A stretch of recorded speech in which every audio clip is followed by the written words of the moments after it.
నమస్తే today Andhra news bulletin కి స్వాగతం. వార్తల్లోని వివరాలు. 175 నియోజకవర్గాల్లో స్వర్ణాంధ్ర విజన్ కార్యాలయాలు వర్చువల్ గా ముఖ్యమంత్రి ప్రారంభించారు. ఆ వివరాలు ఇప్పుడు చూద్దాం. అభినందనలు, శుభాభినందనలు. ఈ రోజు మనం ఒక హిస్టారికల్ డేకి శ్రీకారం చుట్టాం. కొత్త ప్రభుత్వం వచ్చి 12వ తారీఖు ఒక సంవత్సరం అవుతుంది. ఈ సంవత్సరం కంటే ముందే ఒక విజన్ తయారు చేసుకున్నాం. మనందరికీ స్వాతంత్రం వచ్చి 100 ఇయర్స్ పూర్తి చేసుకునే సందర్భం 2047. దీనికోసం భారతదేశం ప్రధానమంత్రి నరేంద్ర మోడీ గారి ఆధ్వర్యంలో వికసిత్ భారత్ 2047 ఒక విజన్ డాక్యుమెంట్ తయారు చేశారు. మనం కూడా దానికి సింక్రనైజ్ చేసుకుంటూ స్వర్ణాంధ్ర విజన్ 2047 కి మనం శ్రీకారం చుట్టాం. ఇందులో టాప్ 10 ప్రిన్సిపల్స్ మీరు ఒక్కసారి చూస్తే, పేదరికం లేని సమాజం, జీరో పావర్టీ, అదే సమయంలో P4, ఎందుకంటే ఆర్థిక అసమానతలు తగ్గించే లక్ష్యంగా P4 కూడా తీసుకొచ్చాం. ఇంకొక పక్క ఉద్యోగ కల్పన, అది కాకుండా మూడోది నైపుణ్యం, మానవ వనరుల అభివృద్ధి, నాలుగోది నీటి భద్రత, తాగడానికి గాని, వ్యవసాయానికి, ఇండస్ట్రీకి, water security, agritech, future is agriculture. Agriculture లో రైతుకు గిట్టుబాటు ధర రావాలి, ఆదాయం పెరగాలి. అందుకే ఈ రోజు మనం అగ్రిటెక్ ని ఫోకస్ చేస్తున్నాం, వాల్యూ అడిషన్ కూడా ఫోకస్ చేస్తున్నాం. అదే మరి అంతర్జాతీయ స్థాయి లాజిస్టిక్స్. యాజ్ ఆన్ టుడే మనం చూస్తే మన దేశంలో 14% లాజిస్టిక్స్ కాస్ట్ ఉంది. ఇంటర్నేషనల్ గా చూస్తే 8% ఉంది. ఈ 6% మేక్స్ ఆల్ ది డిఫరెన్స్. దీన్ని ఏ విధంగా సమర్థవంతంగా తగ్గించగలుగుతాం, ఏ విధంగా మనం ముందు తీసుకుపోతాం ఆలోచించడం కోసం అంతర్జాతీయ స్థాయి లాజిస్టిక్స్ ప్రొవైడ్ చేయాలనుకుంటున్నాం. ఇంకొక పక్కన ఇంధన వనరుల సమర్థ వినియోగం. మనం ఎప్పుడు మాట్లాడినా ఓన్లీ పవర్ గురించి, ఎనర్జీ గురించి మాట్లాడతాం. ఎనర్జీనే కాకుండా all works of life, even transport, diesel, petrol, ఏదైనా సరే ఇది ఎనర్జీ కింద పనిచేస్తుంది. కాబట్టి మొత్తం మనం సమర్థవంతంగా ఏ విధంగా మనం అమలు చేయగలుగుతాం, గ్రీన్ ఎనర్జీకి ఎట్లా పోతాం, కాస్ట్ ఎట్లా తగ్గిస్తాం, democratisation of power generation is a reality. మన ఆఫీసుల ముందర, మన ఇంటి దగ్గర, మన పొలం దగ్గర, లేకుంటే మన బస్ స్టాండ్ లోని ఎక్కడికక్కడ ఈ యొక్క ఎనర్జీ, గ్రీన్ ఎనర్జీ తయారు చేసుకుని మనం వాడుకుని గ్రిడ్ ద్వారా ఎప్పటికప్పుడు బ్యాలెన్సింగ్ చేసుకునే అవకాశం ఉంటుంది. అఖండ భారత సామ్రాజ్యమే లక్ష్యంగా మొఘల్ చక్రవర్తులను ఎదిరించి పోరాడిన మరాఠా యోధుడు ఛత్రపతి శివాజీ శౌర్యానికి ప్రతిరూపమని సామినేని ఉదయభాను అన్నారు. జగ్గైపేట పట్టణంలోని విజయవాడ రోడ్డు నందు సోమవారం హిందూ చైతన్య వేదిక ఆధ్వర్యంలో నూతనంగా ఏర్పాటు చేసిన ఛత్రపతి శివాజీ మహారాజ్ విగ్రహాన్ని రాష్ట్ర ఆరోగ్య శాఖ మంత్రి వర్యులు సత్యకుమార్ యాదవ్, మాజీ మంత్రి వర్యులు కేడీసీసీ బ్యాంక్ చైర్మన్ నెట్టెం రఘురాంలతో కలిసి ఆవిష్కరించారు. అనంతరం ఉదయభాను మాట్లాడుతూ, జగ్గైపేటలో ఛత్రపతి శివాజీ విగ్రహం ఏర్పాటు శుభ పరిణామమని, దీనికోసం కృషి చేసిన విగ్రహ కమిటీ వారికి ప్రత్యేక అభినందనలు తెలిపారు. మాతృభూమిపై శివాజీకున్న మక్కువ, ఆయనలోని దేశభక్తి, శత్రువు ఎంతటి బలవంతులైనా ఎదిరించి పోరాడే ఆత్మస్థైర్యం నేటి యువతకు స్ఫూర్తిదాయకమని అన్నారు.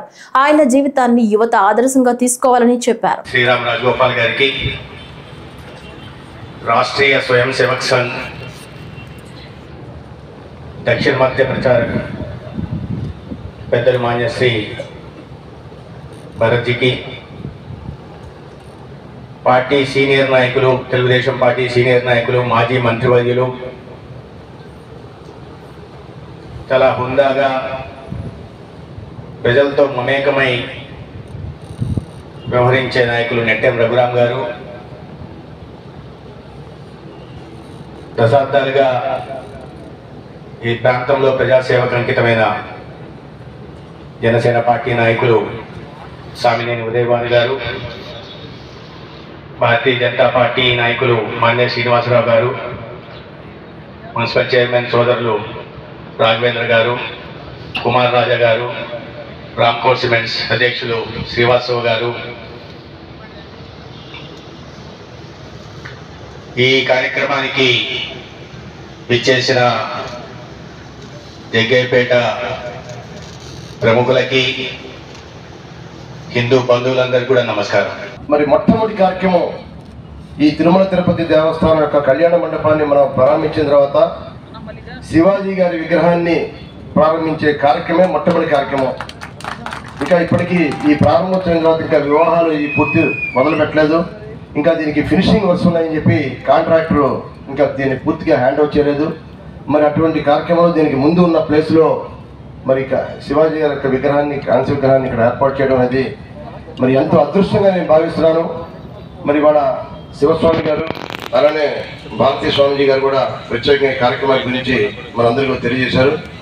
మరి చాలా సంతోషమైన కార్యక్రమాన్ని ఇక్కడ ఏర్పాటు చేసిన ప్రతి ఒక్కరు కూడా ఈ నిర్మాణ కమిటీలో ఉన్న అందరికీ పేరు పేరున నా హృదయపూర్వక అభినందనలు తెలుస్తూ సెలవు తీసుకున్నాను. జూబ్లీహిల్స్ ఎమ్మెల్యే మాగంటి గోపీనాథ్ పార్థివ దేహానికి నారా లోకేష్ బ్రాహ్మణి నివాళులర్పించారు. వారి కుటుంబ సభ్యులను ఓదార్చే సమయంలో అక్కడికి వచ్చిన తెలంగాణ మాజీ సీఎం బారాస అధ్యక్షుడు కేసీఆర్ వచ్చారు. కాసేపు వారితో ముచ్చటించారు. మాగంటి కుటుంబ సభ్యులతో లోకేష్ బ్రాహ్మణి కొంత సమయం గడిపారు.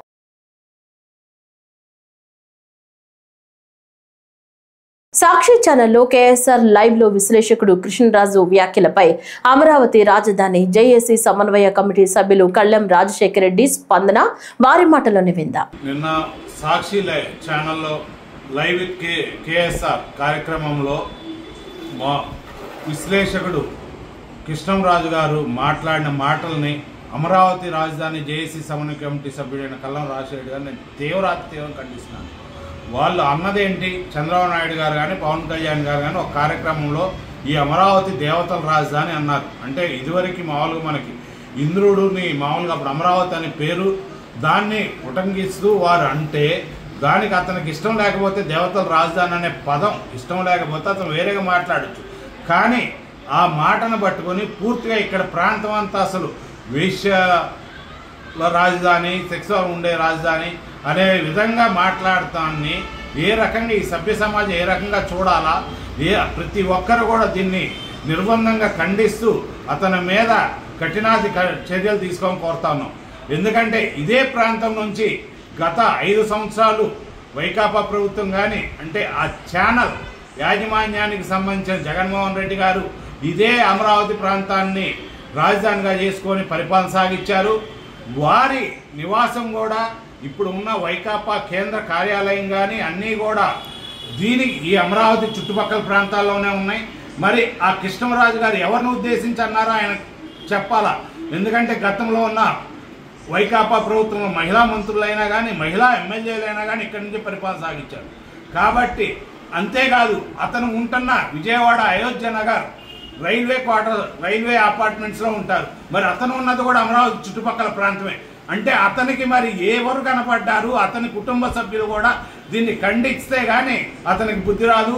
అతను కనబడితే మాత్రం అమరావతి ప్రాంత రైతులు, మహిళా రైతులందరూ బడిత పూజ చేయటం మాత్రం గ్యారంటీ. ప్రభుత్వ స్థలాల్లో ఇళ్లు వేసుకుని నివాసం ఉంటున్న పేదలకు వెంటనే జీవో 30 ప్రకారం పట్టాలు ఇవ్వాలని సిపిఎం రాష్ట్ర కార్యదర్శి వి శ్రీనివాసరావు డిమాండ్ చేశారు. రాష్ట్ర ప్రభుత్వం పేదలకు అందిస్తానన్న ఇంటి స్థలాలు కాగితాలకి పరిమితమయ్యాయన్నారు. విజయవాడలోని బాలసో భవన్ లో సిపిఎం రాష్ట్ర కార్యదర్శి వర్గ సభ్యులు సిహెచ్ బాబురావుతో కలిసి మాట్లాడుతూ పేదలకు ఇళ్లిచ్చే అంశంపై జీవో 30ను జనవరిలో ప్రభుత్వం విడుదల చేసిందని ఇప్పటి వరకు ఒక్క అడుగు కూడా ముందుకు పడలేదన్నారు. అభ్యంతరకరమైన ప్రభుత్వ భూముల్లో నివసిస్తున్న వారికి ఇళ్ల పట్టాలు అందించి క్రమబద్ధీకరిస్తామని జీవో 30లో పేర్కొన్నారు. నెల రోజుల్లో ఇళ్లు కేటాయిస్తామన్న ఈ ఉత్తర్వులపై ప్రభుత్వం ఇంటింటికి ప్రచారం చేయకపోగా ప్రజలే దరఖాస్తు చేసుకున్నా ఇప్పటికీ పెండింగ్ లోనే ఉన్నాయని తెలిపారు. పాలకోడేరు లాంటి చోట దరఖాస్తులు తీసుకోకుండా తిరస్కరించారన్నారు. ఒక జీవో నంబర్ 30న రాష్ట్ర ప్రభుత్వం జీవో నంబర్ 30 విడుదల చేసింది. దానికి కావాల్సిన మార్గదర్శకాలన్నీ కూడా ఫిబ్రవరి 9వ తేదీన విడుదల చేశారు. రాష్ట్రంలో ప్రభుత్వ స్థలాల్లో లేదా రెవెన్యూ పోరంబోకుల్లో కట్టల మీద కాలువ గట్ల మీద ఎక్కడైనా సరే పేదవాళ్ళు ఇళ్ళు వేసుకుంటే అలాంటి వాళ్ళు దరఖాస్తులు పెట్టుకుంటే ఆ దరఖాస్తులన్నింటిని కూడా నెల రోజుల లోపల పరిష్కరించి ఇళ్ళు కేటాయిస్తాము. 150 గజాల లోపు వాళ్ళు వేసుకున్నటువంటి ఇల్లు ఉంటే అటువంటి పేదవాళ్ళందరూ కూడా ఎలాంటి అపరాధ రుసుము లేకుండా డబ్బులు వసూలు చేయకుండా ఉచితంగా వాళ్ళ పేరుతో పట్టాలు ఇస్తాము, మహిళలకు పట్టాలు ఇస్తామని జీవో ఇచ్చారు. ఆ జీవోకి సంబంధించినటువంటి రెగ్యులేషన్స్ అన్నీ ఇచ్చారు. కానీ దీనికి ఎలాంటి పబ్లిసిటీ ఇవ్వలేదు ప్రభుత్వం. ప్రజలు ఎక్కడికక్కడ తెలుసుకొని దరఖాస్తులు పెట్టి తీసుకోవడం తప్ప దీని ప్రకారం ఒక ల్యాండ్ అడ్వైజరీ కమిటీ వేయాలి. డివిజన్ స్థాయిలో ప్రతి మండలానికి ల్యాండ్ అడ్వైజరీ కమిటీ వేయాలి. 5 నెలలు అయింది జీవో వచ్చి, ఇంతవరకు ఎక్కడా ల్యాండ్ అడ్వైజరీ కమిటీ వేయలేదు.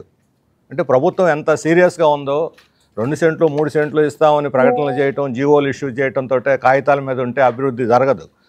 దాని బదులు మొత్తం రెవెన్యూ యంత్రాంగాన్ని అంతా ఈ ల్యాండ్ అడ్వైజరీ కమిటీలు వేసి ఇందులో వ్యవసాయ కార్మిక సంఘాలు, రైతు సంఘాలు, పట్టణ నివాస ప్రాంతాల కాలనీ వాసుల సంఘాలని కూడా పెడితే ప్రజలకు న్యాయం జరుగుతుంది. వాళ్ళ తరఫున వాయిస్ వినిపించేటువంటి ప్రతినిధులు కూడా ఉండాలి కమిటీల్లో. ఇంతకుముందు ఎట్లయితే పాత రోజుల్లో ల్యాండ్ అసైన్మెంట్ కమిటీలు ఉన్నాయో ఈ భూ సంస్కరణల భాగంగా ఇప్పుడు ఈ ల్యాండ్ అడ్వైజరీ కమిటీల్లో కూడా ప్రజాప్రతినిధులతో పాటు సంఘాల ప్రతినిధులు కూడా ఉంటే ప్రజల తరఫున మాట్లాడేవాళ్ళు ఉంటారు.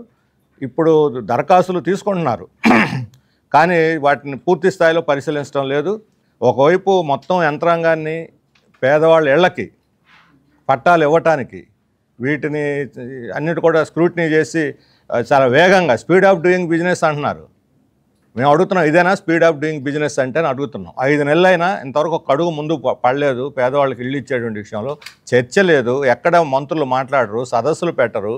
ఏ రకంగా ఇళ్ళు ఇస్తారు మీరు ప్రజలను అవేర్నెస్ చేయకుండా? ఇంకొక వైపు ఇది ఫిబ్రవరిలో వచ్చింది, ఏప్రిల్లో పశ్చిమ గోదావరి జిల్లాలో మొత్తం ఇళ్ళని కూలగొట్టారు. వేసుకున్న ఇళ్ళు పట్టాల కోసం వాళ్ళు దరఖాస్తులు పెట్టుకుంటే పట్టాలు ఇవ్వలేదు, ప్రత్యామ్నాయ ఇళ్ళు ఇవ్వలేదు, వాళ్ళని కూలగొట్టేశారు. మేము ఆ రోజు చెప్పాము, 4 రోజుల లోపల కానీ వీటిని మళ్ళీ తిరిగి పునరుద్ధరించకపోతే వాళ్ళకి ప్రత్యామ్నాయం ఇవ్వాలి, ఇళ్ళ ఉన్న చోటని ఇవ్వకపోతే అక్కడ మళ్ళీ తిరిగి ఇళ్ళు వేసుకుంటామని చెప్పాం. ఇప్పుడు అవన్నీ కూలగొట్టిన చోట ఈ జీవో ప్రకారం అవన్నీ కూడా చట్టబద్ధం. కూలగొట్టిన అధికారుల మీద, పోలీసుల మీద చర్య తీసుకోవాలి. ఇప్పటికైనా తీసుకొని వాళ్ళందరినీ దరఖాస్తు ఇచ్చినట్టుగా డిఫాక్టోగా దరఖాస్తు ఇచ్చినట్లుగా భావించి వాళ్ళకి వెంటనే ఇళ్ళు అక్కడే కట్టి ఇవ్వాలి, లేదా ప్రత్యామ్నాయ ఇళ్ళని ఇవ్వాలి, లేకపోతే మేమే అక్కడ ఇళ్ళు వేసేస్తాం. ఆంధ్రప్రదేశ్ రాజధాని అమరావతిలో దేశంలోనే అతిపెద్ద క్రికెట్ స్టేడియం నిర్మించాలని ఆంధ్ర క్రికెట్ అసోసియేషన్ నిర్ణయించిన సంగతి తెలిసిందే. ఈ దిశగా కీలక అప్డేట్ వచ్చింది.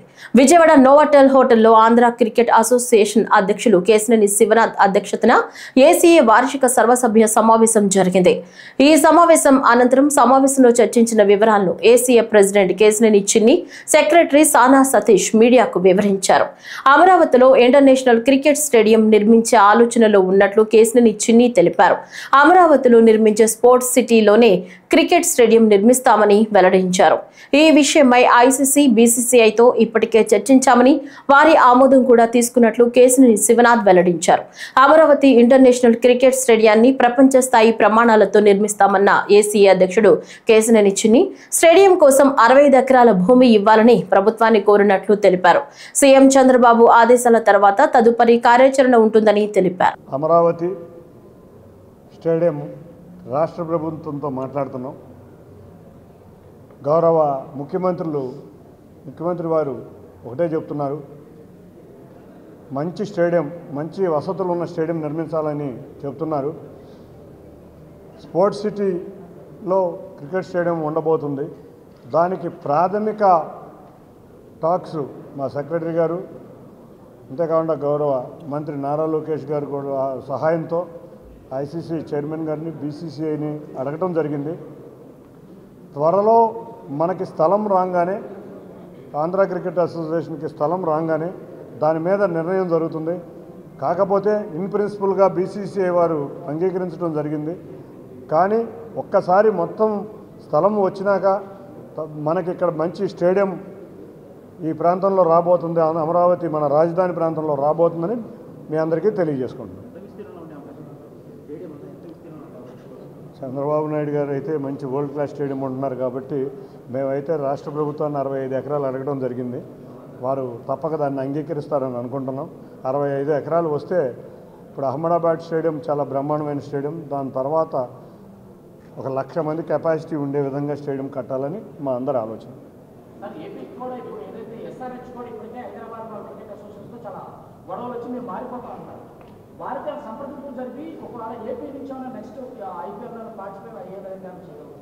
మా అందరి కోరిక కూడా అదే. ఏంటంటే ముందు మనకున్న ఇన్ఫ్రాస్ట్రక్చర్ డెవలప్ చేయాలి. ఇన్ఫ్రాస్ట్రక్చర్ డెవలప్ అయితే ఏ టీం అయినా రావడానికి రెడీగా ఉంటుంది. మీరు చూస్తే 4 మ్యాచ్లు అడిగాం, కానీ మాకు సమయభారం వల్ల 2 మ్యాచ్లు వచ్చినాయి. వైజాగ్ లాంటి మంచి స్టేడియం తయారు చేయిస్తేనే మనకి మ్యాచ్లు వస్తాయి. అందుకే ఈ ఫ్రాంచైజీలు కూడా చాలా ఆసక్తి చూపిస్తాయి. వైజాగ్ స్టేడియం రెడీ అయింది కాబట్టి వచ్చే సీజన్కి మరిన్ని ఫ్రాంచైజీలు, మరిన్ని మ్యాచ్లు ఇచ్చే విధంగా మేము కృషి చేస్తాం. అందరికీ నమస్కారం. ఇవాళ 72వ annual general body meeting Andhra cricket association జరిగింది. మొత్తం ఆంధ్ర క్రికెట్ అసోసియేషన్ సభ్యులందరూ ఈ కార్యక్రమానికి హాజరై ఇక్కడ తీసుకున్న జనరల్ బాడీ నిర్ణయాల్ని ఏకగ్రీవంగా ఆమోదించడం జరిగింది. ఆంధ్ర క్రికెట్ అసోసియేషన్ ఒకటే ఎప్పుడూ కూడా క్రీడాభివృద్ధికి మేము ఎపెక్స్ వచ్చిన కాడి నుంచి కూడా క్రీడలను ఏ విధంగా అభివృద్ధి చెందాలనే విషయంలో చాలా కష్టపడుతున్నాం. మీరందరూ కూడా చూశారు, మొన్న 45 రోజుల సమయంలో విశాఖపట్నం స్టేడియంని బ్రహ్మాండంగా తీర్చిదిద్దాం. బ్రహ్మాండంగా 2 IPL మ్యాచ్లు కూడా జరిగినాయి. వాటికి తోడు ఇప్పుడు రేపు రాబోయే ఆ స్టేడియం రెనోవేషన్ గురించి ఆ రోజు వచ్చిన BCCI వారందరూ చాలా సంతృప్తి వ్యక్తం చేయడం జరిగింది. ICCI చైర్మన్ జైషా గారు కూడా చాలా సంతృప్తిని వ్యక్తం చేసి మరిన్ని మ్యాచ్లు ఇక్కడ వచ్చే విధంగా కృషి చేయమని BCCI వారికి సూచించడం జరిగింది. అందుకు అనుగుణంగానే రేపు ఉమెన్ వరల్డ్ కప్ కూడా విశాఖపట్నానికి 5 మ్యాచ్లు శాంక్షన్ అయినాయి. అన్నింటికన్నా ముఖ్యంగా ఒక వన్డే మ్యాచ్ కూడా శాంక్షన్ అవబోతుంది. మన స్టేడియంలు ఎంత బాగుంటే అన్ని మ్యాచ్లు వస్తాయి. తప్పకుండా ఆంధ్ర క్రికెట్ అసోసియేషన్ రేపు రాబోయే కాలంలో ఎంతోమంది క్రీడాకారుల్ని తయారు చేయడమే కాకుండా క్రీడాకారులకు అవసరమైన ఫెసిలిటీసే కాకుండా అకాడమీలు ఇటువంటివన్నీ కూడా తీసుకువెళ్తామని తెలియజేసుకున్నాం. పాఠశాల విద్యా కార్యదర్శి కోన శశిధర్ సమక్షంలో జరిగిన చర్చల సందర్భంగా సెకండరీ గ్రేడ్ ఉపాధ్యాయులకు మాన్యువల్ కౌన్సిలింగ్ ద్వారా బదిలీలు చేపట్టడానికి అంగీకరించడం జరిగింది. కానీ SGTలకు మరలా వెబ్ ఆప్షన్స్ పెట్టుకోవాలని ఎనేబుల్ చేయటం ఇచ్చిన హామీని ఉల్లంఘించడం అవుతుంది. అంతేకాక ప్రధాన ఉపాధ్యాయులు, స్కూల్ అసిస్టెంట్లకు ఇప్పటి వరకు జరిగిన బదిలీలు, పదోన్నతుల ప్రక్రియలో అనేక సాంకేతిక పరమైన సమస్యలు తలెత్తడం వలన చాలా మంది ఉపాధ్యాయులు నష్టపోవడం జరిగింది. సాంకేతిక సమస్యల వలన నష్టపోయిన ఉపాధ్యాయులకు న్యాయం చేయవలసి ఉంది. ఆంధ్రప్రదేశ్ ఉపాధ్యాయ సంఘం రాష్ట్ర అధ్యక్షులు, ఉపాధ్యాయ సంఘాల ఐక్యవేదిక రాష్ట్ర స్టీరింగ్ కమిటీ మెంబర్. మరి గత కొన్ని రోజులుగా మనమంతా కూడా గమనిస్తూ ఉన్నాం. ఉపాధ్యాయులకు సంబంధించి టీచర్ల ట్రాన్స్ఫర్ కోడ్ విషయం కావచ్చు, అలాగే పాఠశాలల క్రమబద్ధీకరణ విషయంలో కావచ్చు, ఉపాధ్యాయుల్లో ఉన్నటువంటి విద్యారంగంలో ఉన్నటువంటి ఇబ్బందులన్నింటినీ కూడా జరిగినటువంటి సమావేశాల్లో కావచ్చు, అలాగే విద్యాశాఖ మంత్రితో జరిగినటువంటి సమావేశాల్లో కావచ్చు, విద్యాశాఖ సెక్రటరీ గారితో జరిగినటువంటి సమావేశాల్లో కావచ్చు, అన్ని విషయాలు కూడా వారి దృష్టికి తీసుకువెళ్ళినప్పటికీ, అన్ని సమస్యలను వారి దృష్టికి తీసుకువెళ్ళినప్పటికీ వారు వాటిని పరిగణలోకి తీసుకోకుండా కొన్ని విషయాలను వారు జీవోలో చొప్పించడాన్ని నిరసిస్తూ మే 12వ తారీఖున అన్ని గుర్తింపు పొందినటువంటి ఉపాధ్యాయ సంఘాలన్నీ కూడా కమిషనర్ గారి యొక్క సమావేశాన్ని బహిష్కరించినటువంటి విషయం అందరికి కూడా విదితమే. మరి దానిని దృష్టిలో ఉంచుకొని ఉపాధ్యాయ సంఘాలతో వారి చర్చలు జరపడం జరిగింది. అనేక విషయాలను కూడా వారి పరిగణలోకి తీసుకొని సమస్యలు పరిష్కరిస్తామని కూడా వారు హామీ ఇచ్చిన మేరకు మరి మే 21వ తారీఖున మేము అన్ని జిల్లాల్లో కూడా విద్యాశాఖ కార్యాలయాల ముట్టడి కార్యక్రమాన్ని వాయిదా వేసుకోవడం జరిగింది. అలాగే 23వ తారీఖు కమిషనర్ ముట్టడి కార్యక్రమాన్ని కూడా వాయిదా వేశామని అందరం కూడా ప్రకటించడం జరిగింది. అయితే దానికి అనుగుణంగా క్షేత్రస్థాయిలో ఇప్పుడు జరుగుతున్నటువంటి బదిలీల విషయంలో కావచ్చు, పదోన్నతుల విషయంలో కావచ్చు, అనేక రకమైనటువంటి ఇబ్బందులు ఈరోజు మళ్ళీ పునరావృతం కావడం అనేది అన్ని ఉపాధ్యాయ సంఘాల పక్షాన కూడా మేము నిరసిస్తున్నాము, దీన్ని వ్యతిరేకిస్తున్నాం. సాక్షి డిబేట్ లో రాజధాని మహిళలపై అనుచిత వ్యాఖ్యలు చేసిన అనలిస్ట్ VVR కృష్ణరాజు వ్యాఖ్యలను ఖండిస్తూ ఎన్టీఆర్ జిల్లా తెలుగు మహిళా అధ్యక్షురాలు చెన్నుపాటి ఉషారాణి ఆధ్వర్యంలో MP కేశినేని శివనాథ్ కార్యాలయంలో మీడియా సమావేశం నిర్వహించారు. ఈ సందర్భంగా మాట్లాడుతూ అమరావతి రాజధాని కోసం భూములిచ్చిన మహిళల్ని కించపరిచే విధంగా రాజధాని వేసేలు అనటం చాలా బాధాకరమన్నారు. అమరావతి మహిళల్ని జగన్ తో పాటు బ్లూ మీడియా రాజధాని కోసం భూములిచ్చిన రైతు కంట కన్నీరు తెప్పిస్తున్నారని, బ్లూ మీడియాలో కావాలనే రాజధాని నిర్మాణ పనులు అడ్డుకోవడానికి అమరావతి మీద విషం చిమ్ముతున్నారన్నారు. మహిళా commission chairperson Rayapati Sailaja, home minister Vangalapudi Anitha మహిళల్ని అవమానిస్తున్న కొమ్మినేని శ్రీనివాసరావు, కృష్ణరాజు చేసిన వ్యాఖ్యలను సుమోటోగా స్వీకరించి కేసు నమోదు చేసి చట్టపరంగా శిక్షించాలని కోరారు. నిన్న ఏదైతే సాక్షి ఛానల్లో డిబేట్లో కొమ్మినేని గారు, అదే రకంగా కృష్ణరాజు గారి మాటలు మనం ఆ డిబేట్లో పాల్గొన్న వాళ్ళిద్దరిని చూస్తుంటే చాలా బాధాకరమైన విషయం. ఎందుకంటే అమరావతి దేవతల రాజధాని అని చంద్రబాబు నాయుడు గారు చేసిన వ్యాఖ్యల మీద వాళ్ళు కామెంట్స్ చేయడం చాలా బాధాకరంగా ఉంది. అమరావతి వేశ్యల రాజధాని అని చెప్పడానికి మాకైతే ఆ పదం వినటానికి కూడా చాలా బాధగా అనిపిస్తుంది. ఎందుకంటే అమరావతి రైతులు వాళ్ళ ఏదైతే తాతల దగ్గర నుంచి తండ్రుల దగ్గర నుంచి వచ్చిన ఆస్తులను కూడా వాళ్ళు మన రాజధాని కోసం ఇవ్వటం జరిగింది. అలాంటి అమరావతి రైతులు కంట తడి పెట్టించే విధంగా గత 5 సంవత్సరాల్లో వారిని ఇష్టం వచ్చినట్టు మాటలు మాట్లాడతాం, వాళ్ళ లాటరీలతో కొడతాం చూసాం. అదే రకంగా 5 సంవత్సరాలు పోనీ కష్టాలు అనుభవించారనుకుంటే ఈ ప్రభుత్వం వచ్చిన తర్వాత కూడా ఏదైతే ఈ సాక్షి ఛానల్ అమరావతి మీద విషయం ఎలా చిమ్ముతుందంటే వాళ్ళు మహిళల మీద ఇష్టమైన వ్యాఖ్యలు చేయటం, ఏంటంటే అమరావతి రాజధాని ఏదో న్యూస్లో ఏదో పేపర్లో వచ్చిందంట, వేశ్యలు ఎక్కువ ఉన్నారు ఆంధ్రప్రదేశ్లో అమరావతిలో అని చెప్తున్నారు. అంటే ఇక్కడ చూస్తుంటే మహిళల మీద ఏ రకంగా వ్యాఖ్యలు చేస్తున్నారో ఇప్పుడు ఉన్న ఉమెన్ కమిషన్ చైర్పర్సన్ గారు ఒకసారి గమనించాలని మేము కోరుకుంటున్నాం.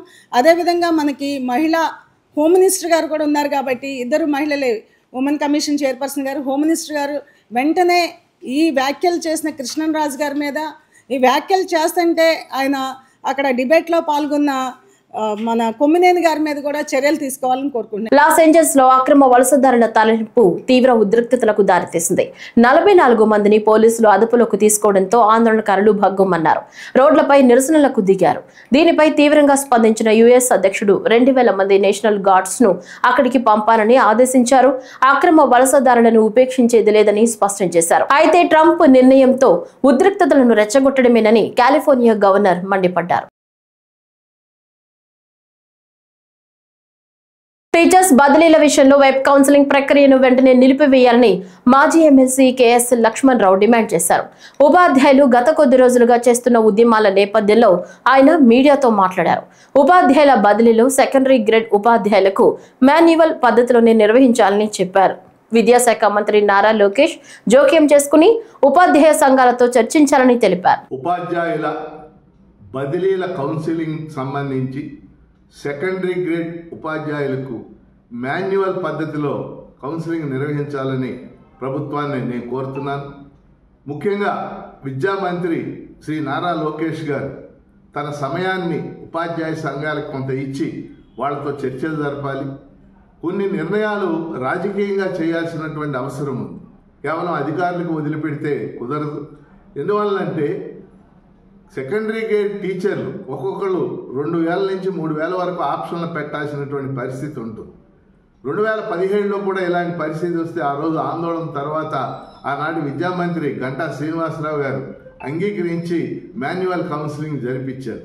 మరి ఈరోజు విద్యాశాఖ కమిషనర్ గారు విజయరామరాజు గారు ఐఏఎస్ గారు ఆయన సంఘాలతో జరిగినటువంటి చర్చల్లో మేము మాన్యువల్లో చేస్తామని చెప్పి కూడా ఈరోజు మళ్ళీ వెబ్ కౌన్సిలింగ్ ఆధారంగానే బదిలీలు చేస్తామని చెప్పడం కరెక్ట్ కాదు. వెంటనే మాన్యువల్ పద్ధతిలో ఈ కౌన్సిలింగ్ నిర్వహించడానికి చర్యలు చేపట్టాలి. ఉపాధ్యాయ సంఘాలు చేస్తున్నటువంటి ఆందోళన వాళ్ళతో చర్చించి ఈ మాన్యువల్ కౌన్సిలింగ్కి ఆయన కూడా అనుకూలంగా ఉండి దీన్ని ముందుకు తీసుకెళ్లాలని చెప్పేసి కోరుతున్నారు. మహిళలు గత ఎన్నికల్లో తనకు ఓటు వేయలేదని కక్షతోనే మాజీ ముఖ్యమంత్రి జగన్మోహన్ రెడ్డి టీవీ ఛానల్లో కొమ్మినేని శ్రీనివాసరావు కృష్ణరాజుల చేత అమరావతి మహిళల్ని కించపరిచే వ్యాఖ్యలు చేయించారని తెలుగుదేశం పార్టీ సీనియర్ నేత పొన్నూరు ఎమ్మెల్యే దుల్లిపాళ్ల నరేంద్ర కుమార్ విమర్శించారు. గుంటూరు జిల్లా పొన్నూరు పట్టణంలోని అంబేద్కర్ సెంటర్లో అమరావతి మహిళలపై వ్యాఖ్యలను ఖండిస్తూ ఎమ్మెల్యే దుల్లిపాళ్ల నరేంద్ర కుమార్ ఆధ్వర్యంలో తెలుగుదేశం జనసేన బీజేపీ కూటమి శ్రేణులు ఆందోళన వ్యక్తం చేశారు.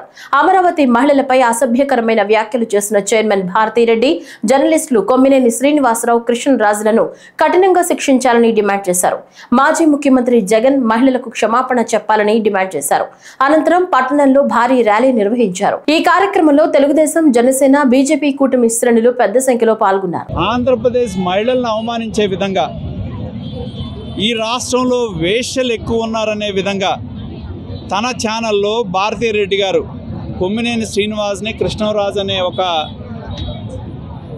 పేటీఎం బ్యాచ్ అనలిస్టుని కూర్చోబెట్టి చేసిన వ్యాఖ్యల్ని ఇవాళ సభ్య సమాజం తీవ్రంగా ఖండిస్తూ ఉంది. ముఖ్యంగా ఏ మహిళలనైతే 5 సంవత్సరాల పాటు ఈ రాష్ట్రానికి ముఖ్యమంత్రిగా ఉన్న వ్యక్తి తనకు అధికారం ఇవ్వలేదనే ఒక అక్కసుతో, ద్వేషంతో తన ఛానల్ ద్వారా మహిళల్ని కించపరిచే విధంగా, వాళ్ళ యొక్క ఆత్మగౌరవాన్ని దెబ్బతీసే విధంగా వ్యాఖ్యలు చేయించారనేది కళ్ళ ముందు కనపడతా ఉన్న సత్యం. అధికారం పోయినా అహంకారం తగ్గలేదు అనే దానికి ఇది నిదర్శనం. ఇవాళ ఆయన ఇంట్లో ఆయనకో భార్య ఉంది, ఆయనకో చెల్లి ఉంది, ఆయనకు తల్లి ఉంది, ఆయనకు పిల్లలు ఉన్నారు, మహిళలు వాళ్ళందరూ కూడా. కానీ వాళ్ళను కూడా ఆయన ఉండేది ఎక్కడ? తాడేపల్లిలో ఆయన ఇల్లు ఉండేది, అమరావతిలోనే ఆయన ఇల్లు ఉండేది. అయినా కూడా బరి తెగించి కొమ్మినేని శ్రీనివాసు కృష్ణరాజు అనే వ్యక్తిని కూర్చోబెట్టి భారతీరెడ్డి గారు మహిళల్ని అవమానించే హక్కు, వాళ్ళ ఆత్మగౌరవాన్ని దెబ్బతీసే హక్కు వైకాపా పార్టీకి, జగన్మోహన్ రెడ్డికి, ఆయన భార్య భారతీరెడ్డికి ఎవరిచ్చారని చెప్పి మేము ప్రశ్నిస్తూ ఉన్నాం. కేవలం వాళ్ళ అక్కసంతా ఒకటే, మహిళలు మాకు ఓట్లు వేయలేదు, దానివల్ల మేము అధికారాన్ని కోల్పోయాం, 30 సంవత్సరాలు ఈ రాష్ట్రాన్ని పాలిస్తామని చెప్పి పగడకల్ల కన్నా జగన్మోహన్ రెడ్డికి ఆయన దోపిడీని, దురాగతాల్ని, అకృత్యాల్ని భరించలేక ప్రజలు కూకటబెళ్లతో వారి యొక్క పాలనని ముగించడం జరిగింది.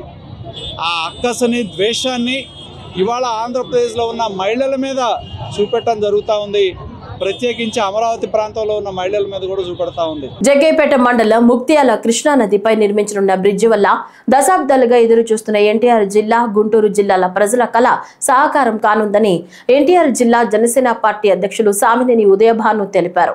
ఈ సందర్భంగా బ్రిడ్జ్ నిర్మాణ పనులను, అనంతరం వంతెన నిర్మాణ కాంట్రాక్టర్ వారి ప్రతినిధులను ప్రస్తుత పరిస్థితులను అడిగి తెలుసుకున్నారు. అనంతరం మాట్లాడుతూ గత 7-8 దశాబ్దాలుగా 2 జిల్లాల ప్రజలు వంతెన సౌకర్యం లేక అనేక ఇబ్బందులు పడుతున్నారని, రైతులు, వ్యాపారస్తులు, ప్రయాణికులు, విద్యార్థులు పట్టణ ప్రాంతాలకు రావాలంటే పడవల మీద రావటం గాని, చుట్టూ తిరిగి రావడంతో అనేక ఇబ్బందులు పడేవారని తెలిపారు.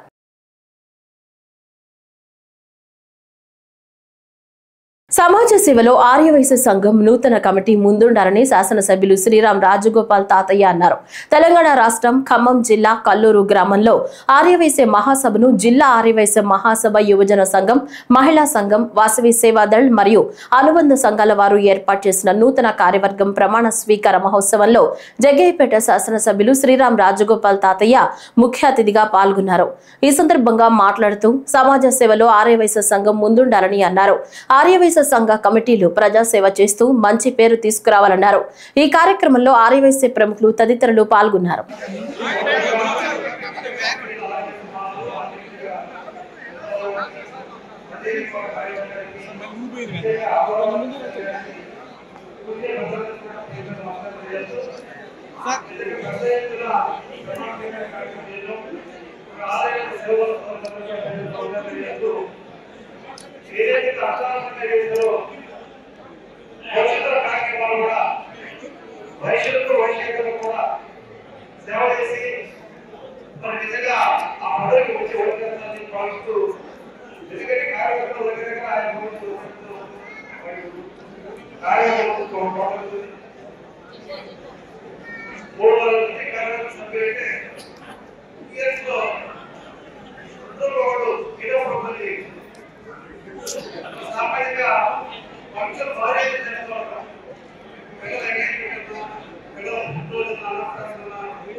రాష్ట్రంలో యథేచ్ఛగా కొనసాగుతున్న ఇసుక అక్రమ రవాణా వ్యవహారం ముఖ్యమంత్రి చంద్రబాబు నాయుడు, ఉప ముఖ్యమంత్రి పవన్ కళ్యాణ్ సారథ్యంలో రాష్ట్రంలో అధికారంలో ఉన్న తెలుగుదేశం, జనసేన, భారతీయ జనతా పార్టీ సంకీర్ణ కూటమి ప్రభుత్వాన్ని ఇబ్బందులకు గురి చేస్తోంది. కొత్తపల్లి మండలం మల్లివారి తోట తీరంలో ఇసుకను అక్రమంగా తవ్వేస్తున్నారని ఎస్వీఎస్ఎన్ వర్మ ఆగ్రహం వ్యక్తం చేశారు. రాత్రి సమయాల్లో ఇసుకను పెద్ద ఎత్తున లారీల్లో తరలిపోతుందని, వాటిని అరికట్టాల్సిన పోలీసులు రేచీకటి వచ్చినట్లు వ్యవహరిస్తున్నారని విమర్శించారు. వారికి ప్రత్యేక కళ్లద్దాలు వేయించాల్సిన అవసరం ఉందని ఎద్దేవా చేశారు. మల్లివారి తోటలో ఇసుక అక్రమ తవ్వకాలు కొనసాగిన ప్రాంతాన్ని వర్మ పరిశీలించారు. రైతులు గాని, పేద కుటుంబాలకు చెందిన వాళ్లు తమ అవసరం కోసం 4 తట్టల మట్టి తవ్వుకుంటే పోలీసులు వాళ్ళని అరెస్ట్ చేస్తున్నారని వర్మ అన్నారు. నమస్కారాలు. అదే విధంగా చంద్రబాబు నాయుడు గారికి, పవన్ కళ్యాణ్ గారికి, కూటమి ప్రభుత్వానికి మా హృదయపూర్వక నమస్కారాలు. రైతుని ప్రియ ఇసుక తవ్వుకోమని చంద్రబాబు నాయుడు గారు, పవన్ కళ్యాణ్ గారు చెప్పారు. నిన్న ఒక నాయకుడు ఇక్కడికి వచ్చి ప్రెస్ మీట్ పెట్టి పెద్ద హడావుడి చేసి ఇసుక తవ్వేస్తున్నారు, ఇది మళ్ళీ అపార్ట్మెంట్ లో మిక్స్ అవుతుంది, ఆ మిక్స్ అయితే బిల్డింగ్లు పడిపోతాయి. ఎన్ని రోజులు తవ్వాం? ఇక్కడ 3 రోజులు తవ్వాం, 60 లారీలు వెళ్ళి ఎన్ని బిల్డింగ్లు మిక్సింగ్ చేశారు? ఆయన ఏం చూశాడు? ఇది ఎస్సీజెడ్ భూ అని వచ్చేసారు ఆయన. మరి 2014 నుంచి 19 వరకు ఇసుక తోలుకున్నారు కదా 2 వ్యక్తులు. నిన్న వచ్చారు 2 వ్యక్తులు, ఒక లేడీ, ఒక జంటుని, పేర్లు చెప్పకూడదు మేము. మరి వాళ్ళు తవ్వినప్పుడు ఈయన ఏం చేశారు? ఈయన ఏం చేశారు అప్పుడు 2014 నుంచి 19 వరకు జరగలేదా? రాత్రులు తోలలేదా అంటే అప్పుడు పగలు తోలేరా? రాత్రులే జరుగుద్ది, ఇది పబ్లిక్ ఇబ్బంది లేకుండా రాత్రులే జరుగుద్దండి. తర్వాత 2019 నుంచి 24 వరకు ఈయన ఏ రేజ్ ఎక్కడ కాల్చోడు పెట్టుకున్నాడండి? పోలీసు వారిని అంటున్నారు కదా నిన్న. ఈయన ఏ రేజ్ ఎక్కడ కాల్చోడు పెట్టుకున్నారో ఈయన కనిపించలేదా? వాళ్ళు కుమ్మక్కయ్యారా? మామూలు తీసుకుని తోడుకోమని చెప్పారు ఆయన ఏంటి? 2019 నుంచి 24 వరకు ఏం చేశారు ఈయన? నిన్న వచ్చేసి పనే ఉంది. పవన్ కళ్యాణ్ గారిని బ్యాడ్ చేయడం కోసం, పవన్ కళ్యాణ్ గారిని తప్పుగా చిత్రీకరించడం కోసం వచ్చిన పని, లేకపోతే అంత పరిగెట్టుకుని వచ్చేసి పని లేదండి ఈయనకి. ఈయన కూడా మేము 14 నుంచి 19 వరకు తిరిగామండి. పవన్ గారు కూడా తిరిగాం, పెద్ద ఆయన కూడా తిరిగాం, చేసాం. 19 నుంచి జనసేనలోకి వెళ్ళాం మేము. జనసేన పవన్ కళ్యాణ్ గారి సారథ్యంలో పనిచేసాం. 19 నుంచి 24 వరకు ఈయన మా ఫ్యామిలీది 50 ఎకరాలు ఇచ్చామండి. 19 నుంచి 24 వరకు ఉన్న గవర్నమెంట్ కి ఇక్కడ పక్క ఊరైనా పెద్ద ఆయన తోలుకున్నారు, తప్పులేదు అది. మరి అప్పుడు ఈయన ఏం చేశారు? అప్పుడు ఫీల్డ్లోకి ఎందుకు రాలేదని అడుగుతున్నాడు ఈయన. మేము ఎక్కడో కాకినాడలో ఉన్నాం, ఇక్కడ లేవు, మేము ఏం మోపు చేసుకున్నాం, రైతులు ఇక్కడ ఏదో చేసుకున్నాం, పక్కనే సామాన్యుడికి అందుబాటులో రేటు పెట్టి మేము ఇసుక ఏదో చేస్తున్నాం, అందరికీ అనుకూలంగా ఉంది. ఇసుక ప్రియాన్ని చంద్రబాబు నాయుడు గారు, పవన్ కళ్యాణ్ గారు కూడా చెప్పారు. వాళ్ళకి మరొకసారి ధన్యవాదాలు తెలియజేసుకుంటున్నాను. ఏంటి ఇబ్బంది? ఈయన ఇబ్బంది ఏంటి? మరి 2019 నుంచి 24 వరకు ఎందుకు కనపడలేదు ఈయన ఫీల్డ్ మీద? అది మేము ఇక్కడ ఉంటే అది ఏరియాలో ఉంది కదా, అది ఇక్కడ మేము ఉంటే అది ఏరియాలో ఉండండి. కానీ మరి ఎందుకు కనపడలేదు? రేపు వచ్చి రమ్మని మేము ఉంటాం ఇక్కడ, రేపు మళ్ళీ వచ్చి ప్రెస్ పెట్టమని మేము పెడతాం ఇక్కడ. ఏంటో ఆయనకి ఇబ్బంది ఏంటని అడుగుతాను నేను. కాపు ఉద్యమ నేత వైసీపీ నేత ముద్రగడ పద్మనాభం ప్రజలకు బహిరంగ లేఖ రాశారు. ఈ మధ్య తమ కుటుంబంపై ఒక కుటుంబం దాడి అంటూ కుమార్తె క్రాంతిపై ఆయన విమర్శలు చేశారు. మనస్పర్ధలతో ఆ కుటుంబం జోలికి వెళ్లకపోయినా టార్గెట్ చేస్తున్నారని మండిపడ్డారు. తన కుమారుడు గిరిబాబు ఎదుగుదల చూడలేక అసూయతో ఆ కుటుంబం రగిలిపోతోందన్నారు. తనకు క్యాన్సర్ వచ్చినా చిన్న కొడుకు పట్టించుకోవటం లేదని బాధాకరమైన వ్యాఖ్యలు చేస్తున్నారని, తాను వైద్యం చేయించుకుని ఆరోగ్యంగా ఉన్నానంటే తన చిన్న కొడుకే కారణం ముద్రగడ పేర్కొన్నారు. తన కుమారుడు గిరిబాబును దూరం చేస్తూ ఆ కుటుంబానికి దగ్గరవుతానని, వారి అడుగులకు మడుగులొత్తుతానని అనుకుంటున్నారని, అది ఈ జన్మకు జరగదని ముద్రగడ అన్నారు. తనకు వయసు రీత్యా వచ్చే ఆరోగ్య సమస్యలు తప్ప మరే సమస్యలు లేవని స్పష్టం చేశారు. దమ్ముంటే కాపు రిజర్వేషన్లు, ఎన్నికల్లో ఇచ్చిన సూపర్ 6 పథకాలను అమలు చేయించి మీ డబ్బా కొట్టుకోవాలని ముద్రగడ సూచించారు. ఈ మధ్య మా కుటుంబంపై కుటుంబం దాడి చేస్తున్న సంగతి మీకు తెలుసు. ఆ కుటుంబానికి మాకు చాలా సంవత్సరాల క్రితమే మనస్పర్ధలు వచ్చేయండి. అంత మాత్రమే ఆ సంబంధాలు ఉండి గత సంవత్సరం నుంచి పూర్తిగా దూరం అయిపోయామండి. రాకపోక పూర్తిగా స్తంభించిపోయాయండి. అయ్యా, మమ్మల్ని నిత్యం టార్గెట్ చేస్తామన్నారు. బిందులు నిండిపోతాయండి ఆ కళ్ళ నీళ్ళు. వాళ్ళు ఏడుతూ ఉన్నారు, నిత్యం ఏడుతూనే ఉన్నారు. మా అబ్బాయి గిరి ఎదుగుదల నుంచి నిత్యం ఏడుతూనే ఉన్నారు. అయ్యా, వారంలా పోతున్నారు, రగిలిపోతున్నారండి. అయ్యా, వాళ్ళకి వచ్చే పోయికాలం ఏంటో తెలియదు. నా కొడుకు రాజకీయంగా పైకి వచ్చి తప్ప ఏమన్నా డబ్బులు అడిగామా, వాళ్ళ సాయం కోరామా? ఏమీ లేదే. వాళ్ళ సంబంధం ఏంటని అడుగుతా ఉన్నాను నేను. నాకు క్యాన్సర్ వచ్చిందని నన్ను ఇంట్లో బంధించారని, నా చిన్న కొడుకు పట్టించుకోవట్లేదని, మా చిన్న కొడుకు మామయ్య గారు పట్టించుకోవట్లేదని చెప్పేసి తప్పుడు పేరాపన, తప్పుడు సమాచారం ప్రజలకు ఇస్తా ఉన్నారు. తప్పు తప్పు తప్పు. రోజు నా చిన్న కొడుకే నాకు సేవ చేస్తా ఉన్నాడు. రోజు నా చిన్న కొడుకే నాకు సేవ చేస్తా ఉన్నారు. కాళ్ళు కూడా నొక్కి రాత్రి నేను పడుకునే వరకు కూడా సేవ చేస్తా ఉన్నారు. మాకు నా కొడుక్కి నాకు మనస్పర్ధ పెంచి దూరం చేస్తే నాకు గడప కొత్తాను అని చెప్పి అనుకుంటున్నాను. చేస్తే ఈ జన్మ కదా ఎన్ని జన్మలు ఎత్తినా కూడా గుమ్మం ఎక్కడం. ఆ గుమ్మం ఎక్కడం కోసం నాకు, నా కొడుక్కి, నా వీకుడు శివాజీ గారికి మనసు మొదలు పెంచడానికి ప్రయత్నం చేస్తా ఉన్నాను. అది ఆపండి, తప్పు. ఇటువంటి కుళ్ళు రాజకీయాలు, కుళ్ళు మనస్తత్వాలతో ఎంతకాలం జీవిస్తారని అడుగుతా ఉన్నా నేను. మీకు నాకు సంబంధం ఏంటి? సంవత్సరం కాలం నుంచి మీకు మాకు రాకపోకలు లేవే. ఎందుకు నా గురించి ఎడుగుతా ఉన్నారు మీరు? బిందుతో బిందులు కళ్ళ నీళ్ళు కాచేస్తా ఉన్నారే. నా కొడుకు రాజకీయాలు రావడం వాడికి కంటికి చూడాలనుకుంటున్నాను. కంటి ఇంకో మాట చెప్తున్నాను, నా కొడుకే కాదు, నా మనవరాలు కూడా రాజకీయం చెప్తాను. మనవరాలు ముఖ్యమంత్రి స్థాయికి తీసుకెళ్తాను. మనవరాల తర్వాత మనవరాలు కూడా రాజకీయం దింపుతాను. ఎవరు ఎన్ని ఏడిసినా ఈ కార్యక్రమం పూర్తి చేస్తాను. ఈ వార్తలు ఇంతటితో సమాప్తం. నమస్కారం.